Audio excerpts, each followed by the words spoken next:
कि आया फांसी हो जाएगी या नहीं। आज सदर मुमलिकत ने 5 मुजरिमों की रहम की अपील मुस्तरद की है। जो नासिर अचकज़ई साहब हैं, उन्हें ये इख्तियार है कि वो उस एक लम्हे में उन्हें माफ़ कर दें। वो जो मुजरिम है वो चौथा बेटा ही है। अगर फांसी होती है तो उसे कोई बचा नहीं सकता सिवाय उसके बाप के। बिस्मिल्लाहिर्रहमानिर्रहीम, अस्सलाम वालेकुम। हलपल टीवी एक दफ़ा फिर आपको खुशामदीद। दोस्तों, कोयटा वाक़े के ऊपर हमने जो वीडियो बनाई थी उसका आपका बहुत अच्छा रिस्पांस आया। हमने आपको सारी अपडेट दी। अब मसला आड़ के अटका हुआ है डॉक्टर नासिर अचकज़ई के चौथे बेटे के मामले के ऊपर, क्योंकि आपके बहुत सारे सवाल आ रहे हैं कि क्या कितने बच्चे थे। तो उसके 3 बेटे जिनमें थे जो इनका जो शहीद हो गया, एक चौथा बेटा जो इस वक्त मुलजिम है, और एक बेटी भी जो कराची में पढ़ रही। तो अब ये टोटल 5 बच्चे थे। इसके बाद अब मामला आ रहा है क्या उसको फांसी होने जा रही है, क्योंकि उसने 3 सगे भाइयों का मर्डर किया है। तो अगर फांसी हो जाती है और वालिद जो है माफ़ नहीं करता और उसे फांसी हो जाती है, तो याद रखिएगा फिर उसकी फांसी जो है कोई रोक नहीं सकेगा, चाहे कुछ भी जाए, क्योंकि नया कानून आ गया है और मामला चल रहे हैं। डॉक्टर आरिफ अलवी सदर पाकिस्तान है, तो उन्होंने क्या फैसला दिया, क्या हुआ है, कितने फांसी जो है वो मुस्तरद की गई है, उनकी सज़ाएँ माफ़ होने की, वो उस पर चलते हैं। इख्तियार भाई, क्या अभी जो फांसी पे चल रहा है, जैसे कोयटा के मामले के ऊपर, इसी तरह और भी वाक़यात हैं जिनमें फांसी की सज़ा दी गई थी, तो उन्होंने अपील करी थी, उस पर बताइए क्या तफसील हुई है। देखें, सबसे पहले तो आपकी नाज़रीन की मालूमात के लिए ये कि जो नासिर अचकज़ई साहब हैं डॉक्टर, उन्होंने अभी तक तो अपने उस बेटों को माफ़ नहीं किया और FIR में उसी को नॉमिनेट किया है और अपने 3 बेटों के इल्ज़ाम में, और वो अभी तक उस केस की हेयरिंग में शामिल है। उन्होंने उसको ओन किया, यानी कि मुद्दई मुकदमा वही है अभी तक। अच्छा, पाकिस्तान का सिस्टम थोड़ा स्लो है। हो सकता है इस केस का फ़ैसला होने में कोई, मतलब यूँ समझ लीजिए कि सेशन कोर्ट के बाद जो है ना वो हाई कोर्ट, और हाई कोर्ट के बाद सुप्रीम कोर्ट। अब देखना ये है कि उस बच्चे के पीछे कौन है। अगर कोई ना हुआ तो स्टेट वकील फराम करता है, ठीक, या तो हाई कोर्ट ही फैसला दे देगी, और अगर फैसला देने के बाद अगर सुप्रीम कोर्ट में अपील हुई तो ठीक, नहीं हुई तो उसी फैसले पर अमल दरामद होगा। लेकिन आज एक डेवलपमेंट है जो आपके नाज़रीन सवाल करते ना कि आया फांसी हो जाएगी या नहीं। तो जब फांसी सुप्रीम कोर्ट सुना देती है तो फिर एक फोरम बाकी रह जाता है, वो फोरम होता है सदर मुमलिकत का। ठीक, सदर मुमलिकत को रहम की अपील की जाती है कि वो उस शख्स को माफ़ कर दे।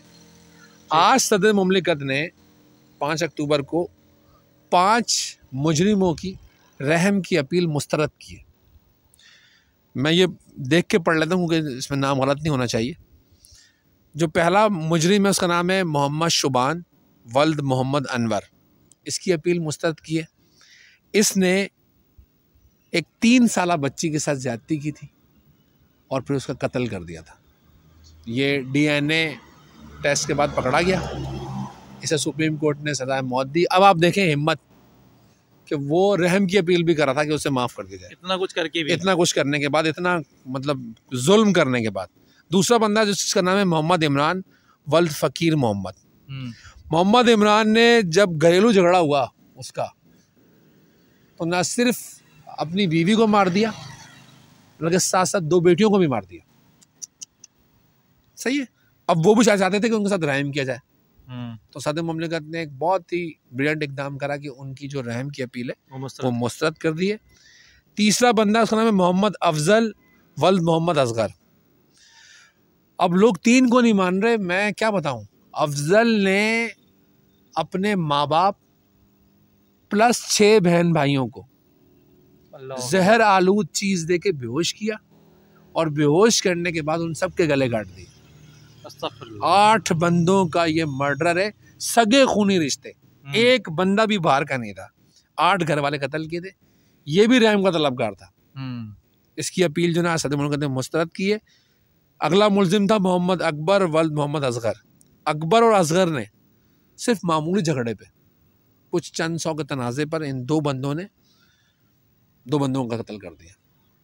500 रुपये या 600 रुपये का तनाज़ा था, उसके ऊपर 2 बंदे मार दिए इन 2 बंदों ने। उसकी अपील मुस्तरद की है। और सदर मुमलिकत ने को ये आइन के आर्टिकल 45 के तहत इन अपीलों को मुस्तरद किया है।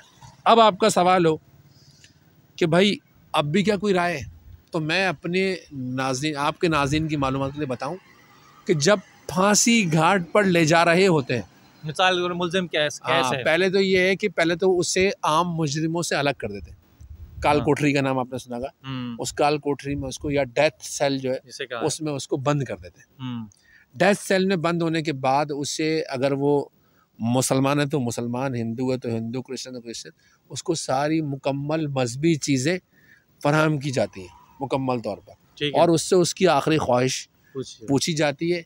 जिस दिन वो डेथ होती है, सेंटेंस देनी होती है, सज़ाए मौत देनी होती है, उसको वहाँ फांसी घाट ले जाया जाता है, और उसके मुंह पे काला कपड़ा डालने से पहले जो मुद्दई मुकदमा होता है वो वहाँ खड़ा हुआ होता है उसके सामने। उसको जो जज साहब होते हैं वो पढ़ के सुनाते हैं कि भाई तुम्हारा गुनाह ये है, और तुमने जैसे अफजल की बात कर ले तो तुमने अपने 2 माँ बाप और 6 बहन भाइयों का कत्ल किया है, इस जुर्म में तुम्हें सज़ाए मौत दी जा रही है, इसके मुद्दई मुकदमा ये है। सही ना।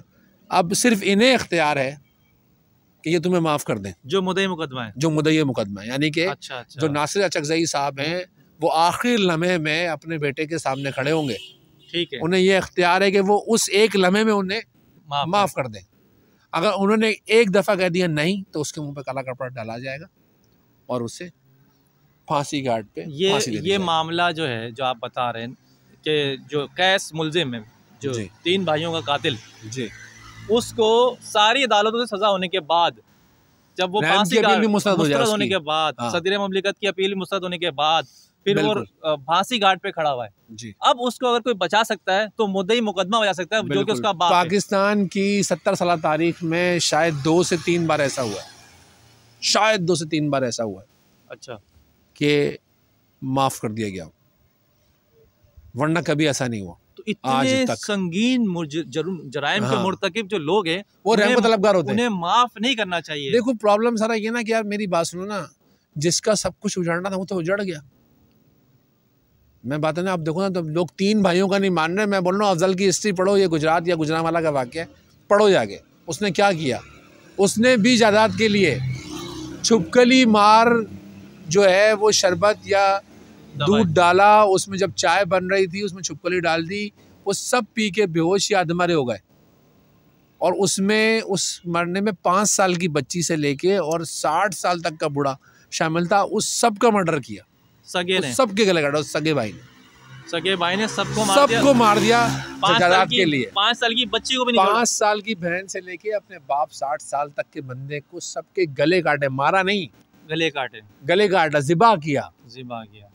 अब वो रहम का तलबगार था कि उसे दिया जाए। फिर आप सोचो, रोंगटे खड़े होते हैं मेरे।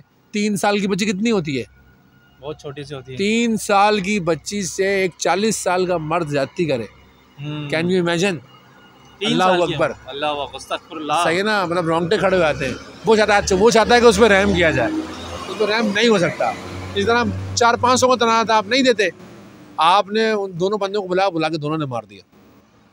तो अब कैसे रहम का तलबगार है, कैसे मतलब? अब जो हमारे नाजरीन हैं वो भी जो है वो भी यही सवाल करे जाए कि क्या 3 भाई के मरने के बाद चौथे भाई को फांसी की? देखो क्या बात है? एक तो बहुत लंबा अरसा है, अल्लाह नासिर अचकज़ई साहब को ना हयाती दे। पाकिस्तान में ऐसा होता है, केस लड़ते लड़ते लोग मर जाते हैं, ये बड़ा मसला है। हाँ, अल्लाह उनको हयाती दे कि वो उसके एंड तक जिंदा रहे, न सलामत देखें।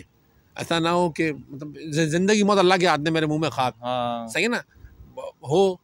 और इतना बड़ा सदमा लेके, हाँ, मतलब सदमा कैसे, इतना बड़ा ऑर्थोपेडिक आप सोच सकते हो, नहीं, आप सोच सकते हो जिंदगी वीरान हो गई, सब तबाह हो गया, कुछ समझ में नहीं आ रहा होगा, खत्म हो गई ना। मतलब जिससे लोग सवाल करते हो ना, बहुत चढ़ी नजरों से लोग सवाल करते होंगे कि यार घर को आग लग गई घर के चिराग से, तो बड़ा मुश्किल हो जाता है उसके लिए।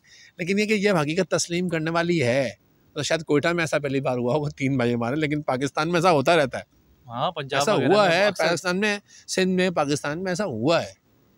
लोगों ने, मतलब आपने ये भी सुना ना वो अफगानिस्तान का जो वाकया है कि वो बिजली का बिल अगर ज़्यादा, तो वो एक भाई ने दूसरों को मार, 5 भाई मर गए थे। हाँ, ऐसा हो गया था। इसमें क्या मसला है? ठीक है, समझ गया मैं। देखें, इख्तियार भाई ने तफसील से बताया कि मामला जो है, अगर ये केस जो है, अभी देखें केस बहुत स्लो है, सिर्फ रिमांड लिया हुआ है, उसके बाद अभी तक मामला आगे नहीं बढ़ा। और फिलहाल यही अपडेट थी। लेकिन ये जो एक डेवलपमेंट स्टोरी आई है खासतौर पर सदर मुमलिकत आरिफ अलवी साहब की तरफ से आज 5 अक्टूबर के दिन, कि उन्होंने क्या करा कि जो 5 शदीद जो जराइम पेशा नासिर थे, जो मुजरिम थे सज़ाए मौत के, उन्होंने रहम की अपील करी जो संगीन जराइम कर चुके थे। ऐसा ही जुर्म जो है कैस ने किया है, जो नासिर अचज़ई का चौथा बेटा है, उसने अपने 3 भाइयों को मारा, जिसमें एक बच्चे सबसे छोटा जो भाई उसकी उम्र 9 साल या 8 साल के करीब थी। मैं ये बताना चाह रहा हूँ कि अगर फांसी की सज़ा हो जाती है, क्योंकि अब ये केस सीधा 302 का है, फांसी का है, तो मुद्दई भी उनके वालिद हैं। तो लोग जो हमारे नाज़रीन हमें देख रहे हैं वो पता नहीं क्यों नहीं समझ पा रहे हैं कि जब मुद्दई मुकदमा जो है वो वालिद ही हैं, जो और वो ही सब कुछ जाग रहे हैं, वो देख रहे हैं, तो फिर कैसे हो सकता है कि बेटे को किसी ने भड़काया हो या वर्गलाया हो? तो ऐसी कोई बात नहीं है। वो अपने होश हवास में उसने किया, एक बाले जुर्म में कर लिया, तो मामला ये अब एक साइड हो गया है कि ये बात तय हो गई कि वो जो मुजरिम है वो चौथा बेटा ही है। अब मैं आपको बताना चाह रहा हूँ कि अगर फांसी होती है तो उसे कोई बचा नहीं सकता सिवाय उसके बाप के, वो भी आखिरी वक्त में अगर वो चाहे तो, क्योंकि ये मामला जो है अब उन हाथ से निकलता रहा है, मामला बहुत आगे निकल चुका है। लोग जो हमसे सवाल भी कर रहे हैं, सोशल मीडिया पर बहुत ज़्यादा बात उठ रही है और ट्विटर पर भी अभी तक ये मामला चल रहा है ट्रेंड का। तो ये अभी तक की अपडेट है, जैसे कोई नई अपडेट आएगी हम आपको ज़रूर बताएंगे। तो अपने मेज़बान जावेद साथी को इजाज़त दीजिएगा। अल्लाह हाफिज़।